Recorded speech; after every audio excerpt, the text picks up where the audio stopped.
played 16 years with the Rangers, lots of numbers, including 982 games, 179 goals.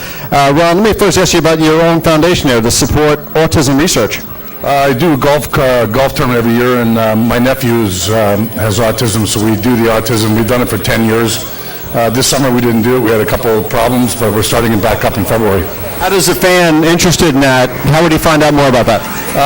In February of 13, you'll be able to look online. You'll see the Ron Greshner Foundation, and you can go on there. We usually have around 160 to 200 golfers. I know two of your teammates you played with who had harness racing ties. Gilles Villemure was a goalie, owned horses, won a race in Meadowlands, and Rod Sealing went into harness racing. What about you?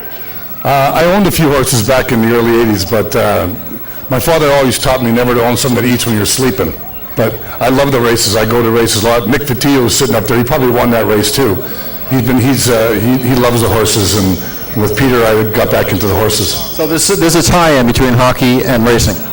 Well, Villemure, I started my career. He was a goaltender for the Rangers, and he got me into the racing. And Rod Sealing, you ever keep in touch with him and some of the old players that you played with, John Wattell, Vic Hadfield, Brad Park, those guys?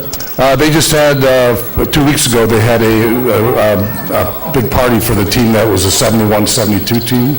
And Rod was there, Brad Park, Walter Chook, Vic Hadfield, Glenn Sather, almost the whole team.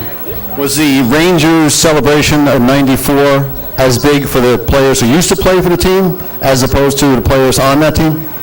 Well, there's a long story to that. I sold my tickets to Game 7 because I thought the Rangers were going to win in 5. But I got one ticket back, and I snuck 4 people into the Garden on that one seat. And for me, that was a big thrill because for the Ranger fans that lived a long time, it was well devoted, and the players, what the players did that year was a great thing for the team and for the players, and even for the alumni guys before. Ron, very happy to have you here today at Freehold. All the racing fans enjoy Open Space Day, and hopefully we'll have you back soon. Definitely.